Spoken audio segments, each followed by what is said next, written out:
Welcome to Health System CIO's interview with Baptist Health CMIO, Dr. Deborah Abram, VP and Chief Nursing Officer Tammy Daniel, and Director of Clinical Transformation Bonnie Williams. I'm Anthony Guerra, founder and editor-in-chief. Thanks for joining me, everyone. Thank you for this opportunity. Thanks for having us. Thank you. All right, excellent, very good. All right, let's start off. Dr. Abram, I'm gonna start with you. You want to tell us a little bit about Baptist Health and your role there? So I am the system CMIO for Baptist Health. I'm actually a trained pediatrician, and I am the entire system CMIO. We are a 6-hospital system with 4 freestanding emergency rooms and ambulatory care in about 100 offices, based in Jacksonville, Florida. All right, excellent, very good. Bonnie, if you just want to talk a little bit about your role. Sure. I'm the Director of Clinical Transformation here at Baptist Health. Within the larger auspices of clinical informatics, I have a small team that focuses on transformative projects such as ambient nursing that we'll talk about today, clinical communications, as well as creating, optimizing, automating workflows and processes within clinical technology. Very good, thank you. Tammy, a little bit about your role. Thank you. I am the Chief Nursing Officer for the health system. So I have nurse executives at each of the 6 hospitals. We have the only children's hospital in the region. So I work directly with the nurse executives in addition to the almost 5,000 nurses that we have throughout our health system, helping to establish standards of care and processes and policies around our best practices. I also get to work intimately. I oversee the emergency department service line. Dr. Abram mentioned we have several freestanding EDs. And so how do we oversee the transportation of all of our patients across our health system and oversee the centralized patient care logistics center. So that is our major hub. That's a portal for all of our patients that move across and transfer in and out of our health system. In addition to, we align that with our staffing. So we look at where we have our concentration of patients, where we're admitting and discharging, and then they also do our staffing. So they have our flex staffing that they pull to the locations based on the need. So I oversee that centralized logistics center. Excellent, very good. All right, so today we're going to talk about a project you're doing around sort of AI-empowered nursing documentation. I'd like to first discuss the problem, and then, how specifically this problem made it up through the governance process to be addressed. There's a billion things that people can work on. There's a limited amount of time and resources. This came up and got tackled. So if you want to just jump in and tell me about what was the problem and how did this ultimately become identified as something, yes, we're going to tackle this, and then a little bit about moving towards the solution. Whoever wants to jump in. I'll start because, the underlying premise is just workforce availability, and the literature, anything that you read today talks about burnout and team member stress and the anxiety that we have with the frontline team members. And so part of that is what they do day to day, and that incorporates documentation, right? Because people enter into healthcare because they're caring and supportive and they want to be with patients to make them feel better. And so when you're pulled away from that environment to do other tasks, it's less gratifying in your work. So how do we solve for that problem? How do we create an environment where people feel like they're with their patients the majority of the time? And this particular project lended itself to that, right? Because we can actually be doing ambient listening while we're with our patients and completing that task of documentation, which pulls them away from the bedside. So it sounded like it was the perfect situation that we at Baptist Health would want to be on the cutting edge of, that will change documentation for years to come for nursing. Physicians have been able to do voice recognition, documentation for years. And because nursing documentation is so different, we don't do episodic notes, right? We do continuous 24-hour documentation with intake and output and vital signs. And it's very very transactional. And so it's hard to find where we put our notes. So it's a little bit more difficult. So having a partner that was willing to step forward and come to us and say, we'd love to work with you, was one of the doors were open, is what I'm trying to say. But I can let my partners answer how it moved through the system after that. Now, how did Correct. this ultimately, rise to the surface? Again, I'm sure you have a governance process. People surface problems. Maybe people come with solutions. They were at a conference and they saw this or that piece of software. Everybody's got an idea. This made it to the top and got tackled. Can you tell me about that? I can take that. So during our implementation with Epic, one of the areas we were focusing on, part of that implementation as well as after, was leveraging mobility for nursing. So introducing mobile phones, introducing Rover, which is a mobile part of the EMR. One of the areas that we also enabled for nursing was speech to text. And so this was part of what they had available to them in Rover. And when, even though it's a new process, nurses aren't used to, as Tammy had said, speaking their assessments and observations, it became pretty apparent that this wasn't something that they were going to easily catch on to. But one of the things that we were able to detect right up front was that it was somewhat of a clunky process to get them to be able to speak their assessments and observations in just the right way for it to capture it and put it into those flow sheets. And so we went to the partner that provided that technology, and how can we make this better? How can we streamline this for nursing? And one of the things that we found was, while physicians had been doing this for a very long time, the way that speech to text was integrated into just the flow sheet portion of Rover was not designed for nursing workflow. And so we really pushed and worked on, well, how can we make this better? Is there a nursing group that we can work with? And through that interest and partnership with that company, they came back to us and said, we are starting this project group with multiple other organizations and would love for Baptist to be a part of it. So, we had an interest and a drive to kind of work towards making documentation more efficient for nurses. And this is one of the ways, from a mobile aspect, as well as from an ambient, conversational aspect, that this could hold real promise for helping nurses be a lot more efficient in their workflow. Yeah, it's interesting. One of the things. Go ahead, Dr. Abram, please go ahead. Sure. One of the things we noticed when we went live with Epic was that nursing workflow was completely changed. And the number of different places they now had to go in the chart was vastly different. Physicians got a lot of help in the processes that they were going through with ambient stuff, but we found that nursing was lacking and they needed some help.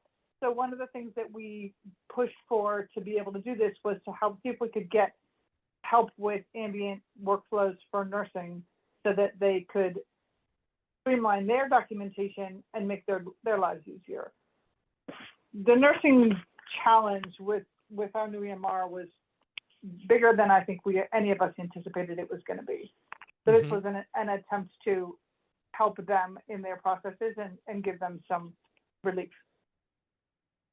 Right. So you put in Epic, and the doctors are doing okay with it, and the nurses are saying, we got problems. This isn't working easily. This doesn't feel right. So we need to do something here. We need to make this smoother. Is that kind of the dynamic?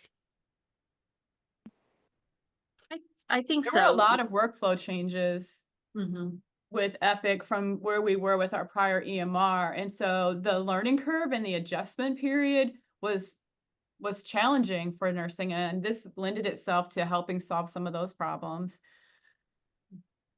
Yeah. Like, so just like for example, the way you do an admission of a patient, the way you do a discharge of a patient, the way you give blood, the way you get consent for a surgical procedure. A lot of those processes changed with the change. And so how do we streamline some of that and improve the documentation process?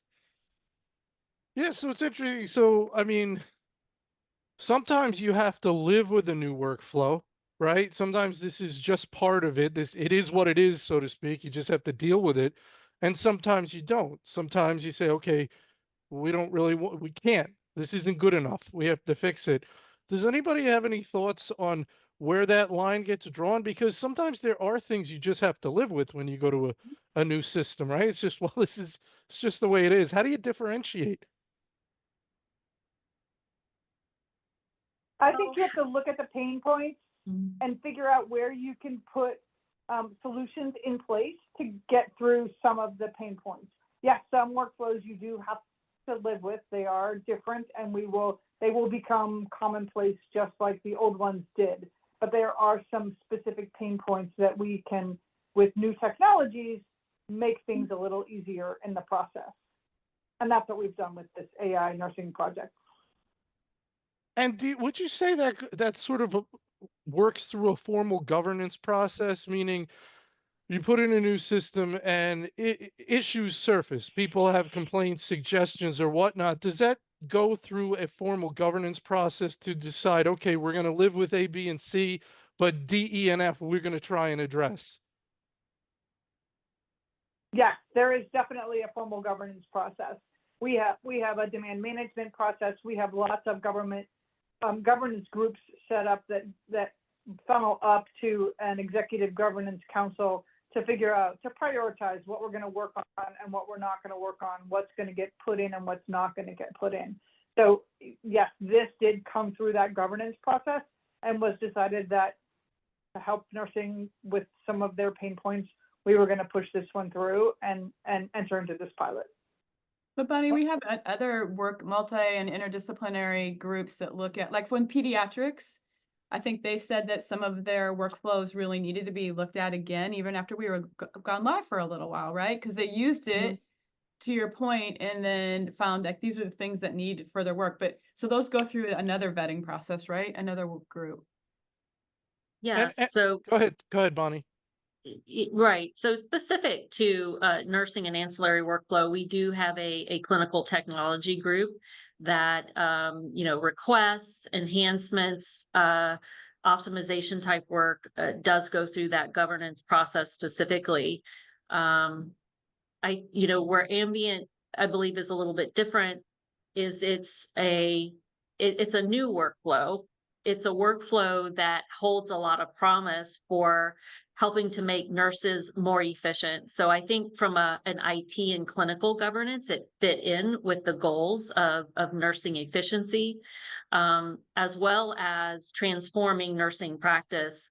What can we can do with ambient documentation, not to simplify the tasks on nursing, on their documentation specifically, but also help to heighten their assessment, and quality time at the bedside with the patients, instead of having to attend to documenting in a computer, or having to carry around a phone to manually document in that way.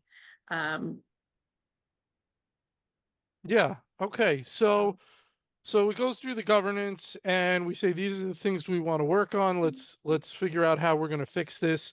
We find a solution, we get a partner, we start working on that. We do a pilot, right? We do pilots and things so that we don't have a massive rollout and find out it's all wrong. We do pilots and we learn and then we roll out at a larger scale. Is that pretty much how things go? Yes. Very much. Yes, pretty much, basically. And Okay. this ambient listening Yeah. program is a little bit more detailed than that, because the pilot is an extended period of time, because we're on the cutting edge of something that's really not been fully baked yet, if you know what I mean. Yeah. And so it's like there's evolutions. We'll roll this part of it out and then we'll work on this and try to make it more effective and efficient, and then we'll roll out this piece of it and this piece of it. So it's an extended period of time. We're not even close to the point where we're ready to roll it out across the system, but in theory, your comment was absolutely right. And that's what's the Right. benefit of being part of a system like this, right? We can pilot different things in different locations based on which place is best to try this. Right. And I think another point to really emphasize here in terms of a pilot, it's an alpha partnership, if you will, with an actual developer, whether, Microsoft and Nuance, also partnering with Epic. But it's bringing nurses to the table to help develop and provide feedback to a solution and a tool that they and themselves will use. And so I think that's the real benefit here in terms of it being a kind of like a homegrown pilot. We're going to, optimize something. It's gone through governance. It's been approved. Mhm. This was an opportunity for us to actually partner with a product developer, bring in nurses to the table to have them initially give feedback into a design. And then when a prototype is developed, test it on the floor. And that's really in the terms of where we are in the pilot, that we have nurses actually using the solution and providing real-time feedback that's going into the development. The testing will go on for several months, with different iterations of testing and feedback and further refining the product. And then eventually would be rolled out to the facility as well as other facilities throughout the country. Excellent. Do you have any thoughts around, Tammy, you mentioned the idea of figuring out the best place to do the pilot. You have a large health system, many hospitals, Mhm. lots and lots of nurses. Where are we going to do this pilot? How do you decide? I would imagine that's pretty important, picking the right user. Although, if I don't know if you want to pick the nurses that are most excited about change and trying new things, because uh, that might not be representative of the larger nurse population. You might want to pick a group that's more in the middle of the pack as far as their interest in change. I don't know. What are your thoughts? I love that question. And I'm excited to tell you that we really looked at that seriously because we're always willing to, try new things to make it a better place to work. And so we stood up a process quite a while ago. Bonnie can add to this, using the theory of a nurse theorist called Clara Barton. And Clara Barton was known as being innovative in her time as a nurse. And so we wanted to set up these innovation type of units. We looked at across our system where we're part of a magnet system where we had high performing unit councils. So which means people are engaged, they attend meetings, they want to be part of a process that had a nurse manager that was very supportive of change and transformational and had a lower turnover rate. And so we identified a variety of these types of units. We looked at emergency departments, labor and delivery, ICUs, med surg, because a pilot can be very different based on the type of patients that you have that you're taking care of. And so we identified a variety of these units across our whole health system. And we typically try to roll out something on these units because they're set up perfectly to do that. And then we send the resources there. Like Bonnie's team is there, our IT support team is there while they're piloting these things to be able to fix things that they find that aren't working immediately so we can have a quicker, more effective pilot. Because if you try to do it on a unit that doesn't have that infrastructure, you don't always get the immediate feedback. But I give full credit to our informatics team for helping stand this up. And Bonnie, we've been doing this for quite a while. Yes, we've been working on this for well over a year, continuing to refine and develop these areas. But I would have to say that it's been a big success in us being able to pilot and to quickly, stand up a project such as this, because we have the units, their expectations of, and their not just the expectations that they will pilot and trial things, but also their excitement and engagement to give feedback. It was kind of seen as an honor to be picked as one of these units, right? because you're making things Mhm. better for the whole health system. We've learned, I mean, we failed a few times in rolling things out that didn't take off as fast as we thought they should. And then we took a step back to say, how do we fix some of the problems before we try to roll it out in a too broad, so we pulled back on it. Very good. Dr. Abram, for other CMIOs out there, how would you describe uh, sort of the CMIO role when it comes to a project like this? Are you discussing with your CIO, Aaron Meary? Are you talking to him? What's his involvement? What's your involvement? And obviously, you're working closely with Bonnie and Tammy, but advice for others in your position.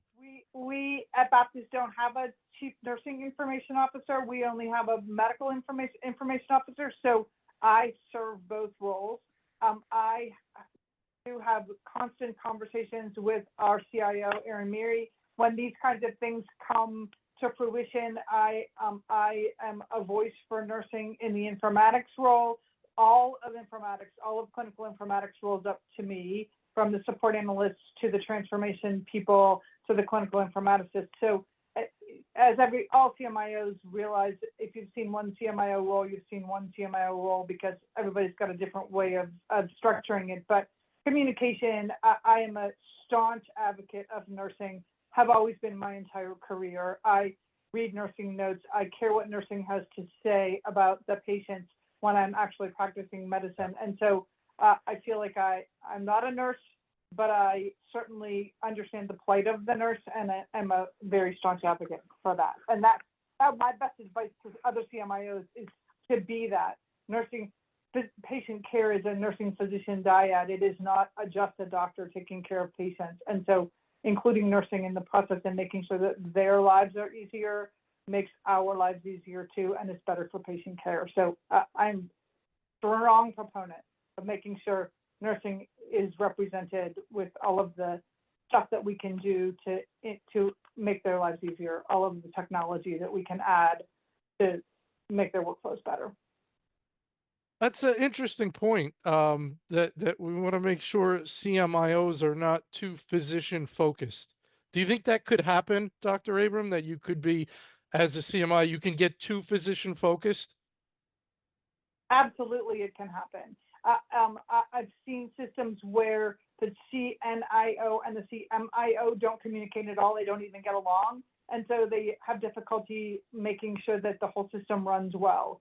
I think CMIOs need to understand that nursing is part of the process, and they need to make sure that they have nursing in mind when they make any decisions for physicians, because there's very few decisions for physicians that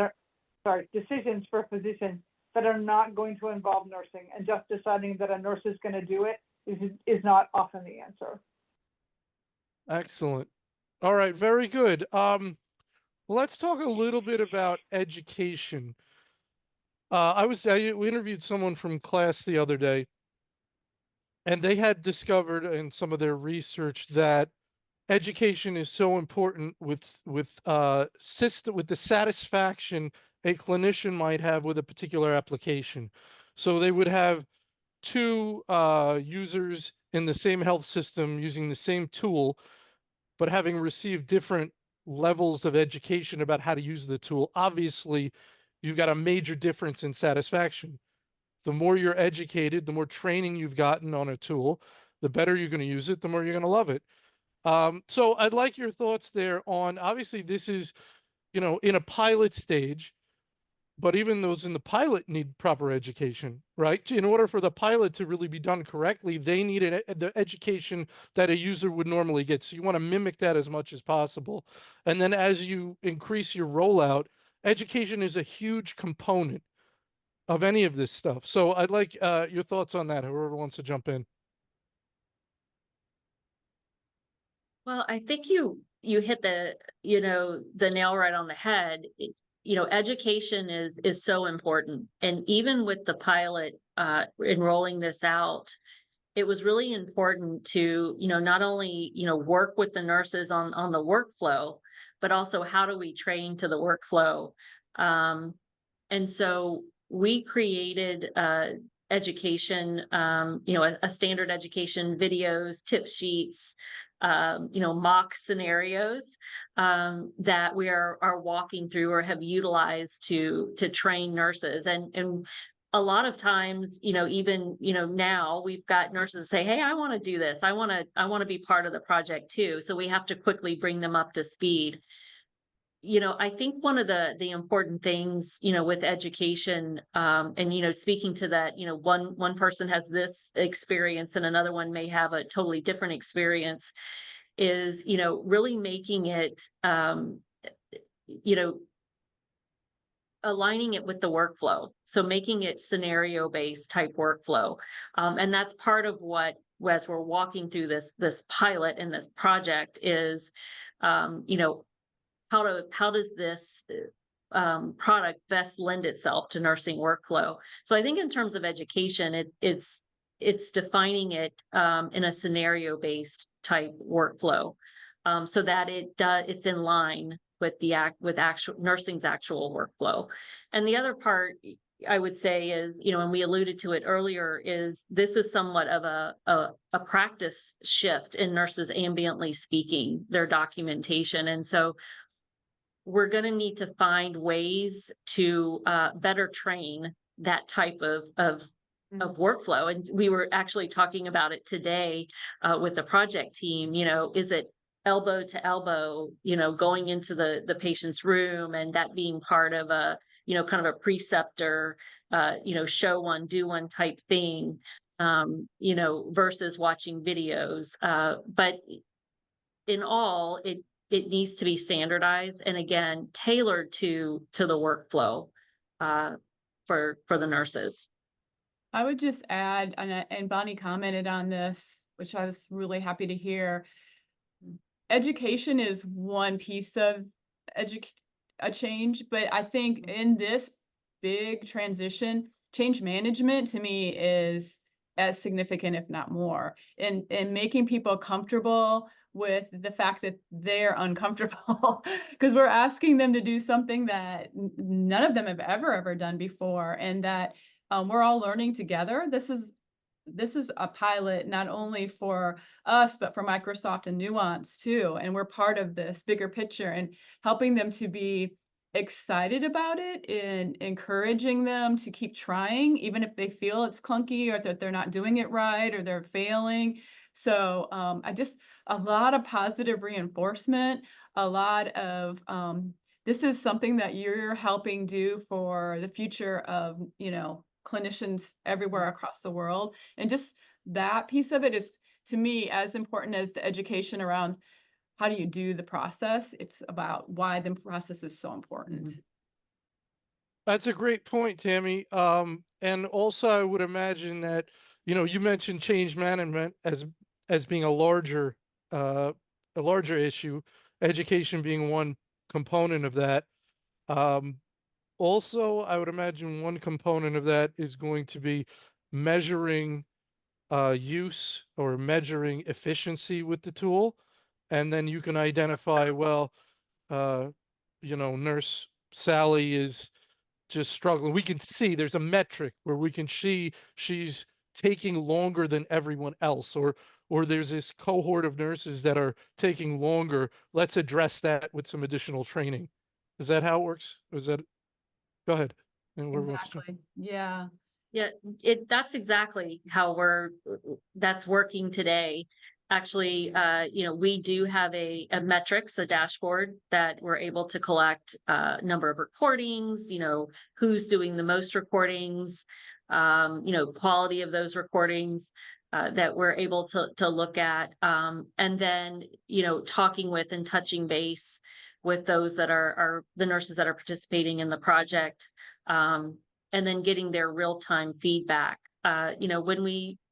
When we're working with a nurse that may have less productivity than another, it's really trying to dig in and understand why that is. So it may be more than just education. It's not that they don't know how to use the tool, but I think going back to something Tammy said very specifically was they're not comfortable. So, how do we work with them to, make them, to encourage them to utilize the tool in order for it to be more efficient for their workflow. So sometimes it's digging in and working with those clinicians to understand, looking at the data, but also, understanding, whether they're, if they don't have as much usage, maybe why that may be. Is there an opportunity on the other end to notice nurses who are really killing it and just super efficient and say, what are you doing? We want to watch you. Because Yeah. you might learn something from them that can be rolled out, so to speak.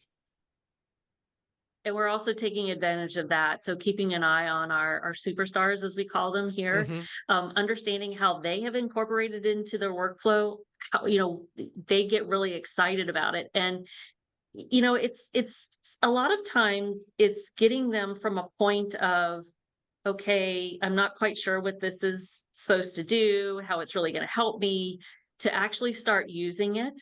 And then going, hey, this is making documentation. It's really helping me be a lot more efficient and document a lot faster. And then making that transition over to really see so with the teams and being able to translate that from those superstars to others who maybe haven't made that transition yet. I think it's into really utilizing important the tool as efficiently, right? Thanks, Bonnie.